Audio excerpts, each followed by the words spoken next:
नमस्कार दोस्तों, द फिल्मी वाणी शो के एपिसोड नंबर 55 में आपका बहुत बहुत स्वागत है। जहां पर हम बात करते हैं लेटेस्ट मूवी न्यूज़ और कुछ इंटरेस्टिंग अपडेट्स की। दोस्तों, आज हम वीडियो की शुरुआत करेंगे शाहरुख खान साहब से। जैसा कि आपको मालूम होगा कि आज शाहरुख खान सर का बर्थडे है और उनके बर्थडे के मौके पर ही उनकी मोस्ट अवेटेड मूवी किंग का अनाउंसमेंट वीडियो भी रिलीज किया गया।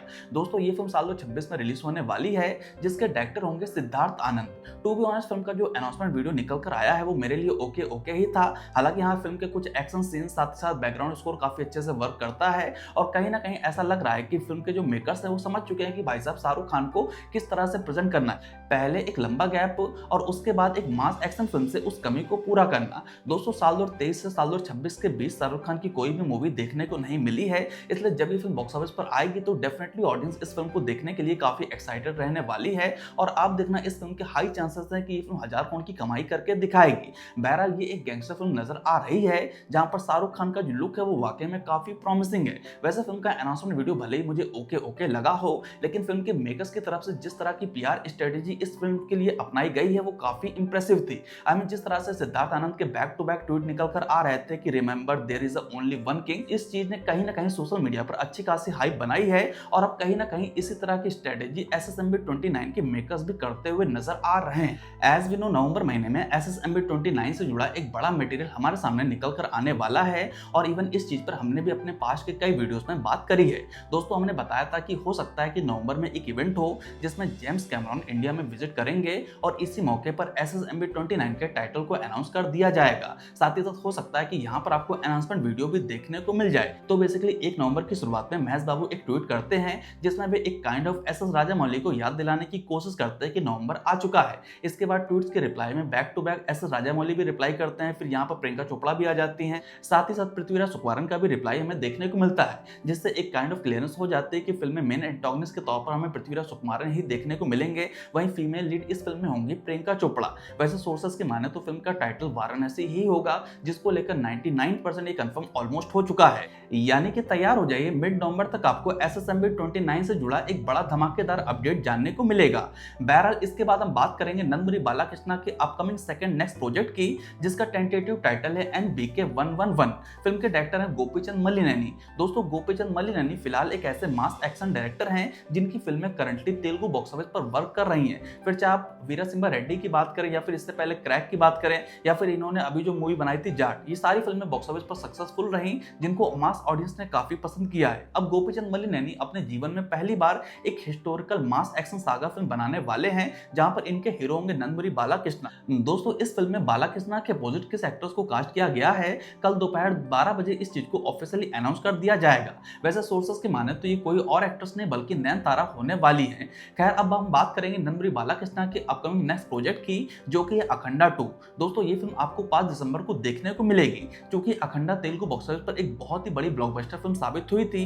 नंदमुरी बालाकृष्णा जैसा बड़ा स्टार इस फिल्म में हीरो है, साथ ही साथ फिल्म के अपने सीक्वल की एक वैल्यू है, इसलिए कहीं ना कहीं ये जो फिल्म है इसको एक सोलो रिलीज मिल रही थी। और ऐसे में कोई भी उम्मीद नहीं कर रहा था कि कोई टियर 2 हीरो इस फिल्म से टक्कर लेगा, लेकिन फिलहाल एक एक्टर निकल कर आ चुका है जिसने डायरेक्ट इस फिल्म से टक्कर लेने की ठानी है। दोस्तों, ये एक्टर है सर्वानंद। दोस्तों, रिसेंटली इनकी अपकमिंग मूवी बाइकर का अनाउंसमेंट वीडियो रिलीज हुआ, जहां पर ऐसा बताया गया कि ये जो फिल्म है 6 दिसंबर को रिलीज होने वाली है। यानी कि अब ये ऑफिशियल हो चुका है कि अखंडा 2 के साथ आपको बाइकर का क्लैश देखने को मिलेगा। वैसे बाइकर की अगर हम बात करें तो ये एक मोटो स्पोर्ट फिल्म होने वाली है और इस तरह की फिल्म फिलहाल तेलुगु फिल्म इंडस्ट्री में अभी तक नहीं बनी है।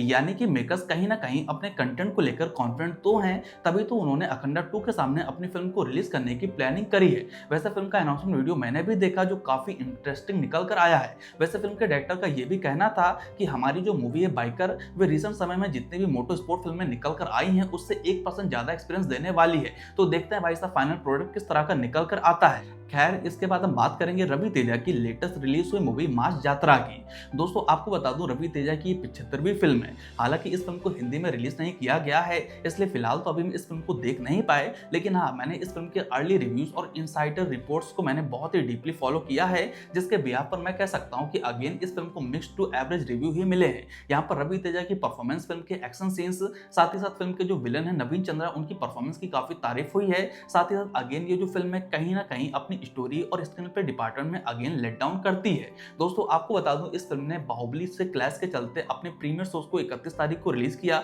साथ ही साथ ये जो फुल फ्लैश फिल्म थी 1 नवंबर को रिलीज होती है। दोस्तों अपने प्रीमियर शोज में इस फिल्म ने लगभग 5.5 करोड़ की कमाई करी। वहीं डे 1 पर इस फिल्म का जो कलेक्शन निकल कर आया था वो था 6.5 करोड़, यानी कि अपने डे 1 पर ये जो फिल्म है लगभग 11 से 12 करोड़ पर पहुंच चुकी है, जो कि आई गेस एक ठीक नंबर है। आपको बता दो, रवि तेजा स्टारर मास यात्रा का जो ब्रेक इवन पॉइंट है कोई बहुत ज्यादा बड़ा नहीं है। अगर फिल्म का थिएट्रिकल शेयर 30 करोड़ के मार्क को टच कर लेता है तो मास यात्रा एक सेफ जोन में मानी जाएगी। दरअसल रवि तेजा की पिछली फिल्में बॉक्स ऑफिस पर बुरी तरह से पिटी, जिसके चलते डिस्ट्रीब्यूटर्स इस फिल्म को महंगे दामों में खरीदने के लिए तैयार नहीं थे। इसलिए इस फिल्म का ब्रेक इवन पॉइंट बहुत ही कम रखा गया है। 30 करोड़ के ऊपर ये फिल्म जितनी भी कमाई करेगी वो डिस्ट्रीब्यूटर और फिल्म के मेकर्स के बीच में जो भी डिसाइडेड होगा उसके बिहाफ पर डिस्ट्रीब्यूट हो जाएगा। यानी कि बेसिकली फिल्म को 30 करोड़ की कमाई करनी है सेफ जोन में जाने के लिए, और डे 1 पर इस फिल्म का जो कलेक्शन निकल कर आता है 11 करोड़। संडे को भी इसी तरह के 7 से 8 से करोड़ के निकल कर आएंगे तो फिल्म का कलेक्शन 20 करोड़ के आसपास पहुंच जाएगा। यानी कि फिल्म को 30 करोड़ के मार्क्स को टच करना कोई बहुत ही बड़ी बात नहीं है। हो सकता है ये फिल्म रवि तेजा की कमबैक फिल्म साबित हो जाए, लेकिन अभी भी 70 to 30% का रेशियो मेंटेन है। यानी कि 70% चांसेस है कि फिल्म को हिट का टैग मिले, वहीं 30% अभी भी फिल्म के ऊपर एक गाज लटकी हुई है। खैर दोस्तों, इसी वीकेंड प्रभास की 10 साल पुरानी मूवी बाहुबली को मर्ज करके बाहुबली द एपिक के नाम से री रिलीज किया गया।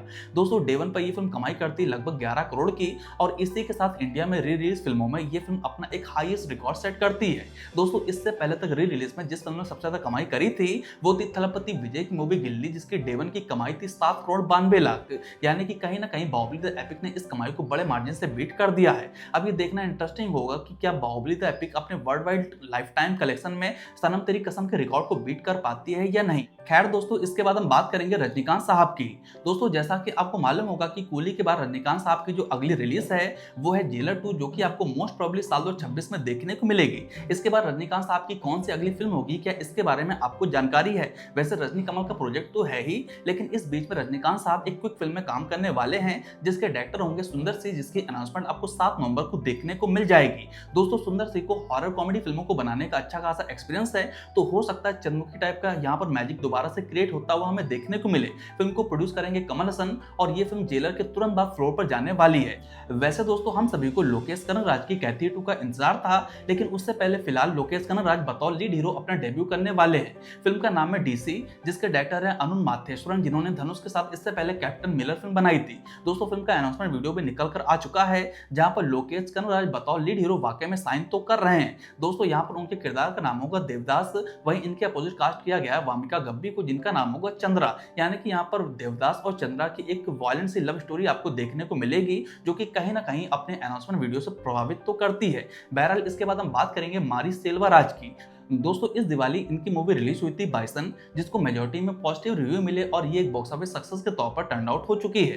दोस्तों अब मारी सेल्वराज की बतौर डायरेक्टर जो अगली फिल्म होने वाली है वो होगी धनुष के साथ, यानी कि कर्ण के बाद धनुष के साथ ये इनका सेकंड कोलैबोरेशन होने वाला है, जिसे एक पीरियड एक्शन सागा फिल्म बताया जा रहा है। दोस्तों यहाँ पर पीरियड फिल्म तो होगी ही, साथ ही साथ जिस तरह से मारी सेल्वराज की फिल्में होती हैं जहाँ पर कास्टिज्म हो गया, रियलिस्टिक चीजें जो हो गई, समाज में जिस तरह की बुराइयां रहती हैं उन सारी चीजों को मारी सेल्वराज बहुत अच्छे से दिखाते हैं, वो सारी चीजें आपको इस फिल्म में भी देखने को मिलेंगी। तो पर्सनली मैं इस फिल्म को लेकर काफी एक्साइटेड हूं। बताया जा रहा है इस फिल्म का जो धनुष का रोल होने वाला है वो काफी चैलेंजिंग होगा। अब देखते हैं ये फिल्म कब तक बनकर रिलीज हो पाती है। बहरहाल ये रहा हमारा #FB55। आपको हमारा ये वीडियो कैसा लगा आप अपनी राय नीचे कमेंट सेक्शन में जरूर दें। साथ ही साथ अगर आपको हमारा ये वीडियो पसंद आया हो तो प्लीज लाइक करें, कमेंट करें और चैनल को सब्सक्राइब करें। आपका बहुत बहुत धन्यवाद।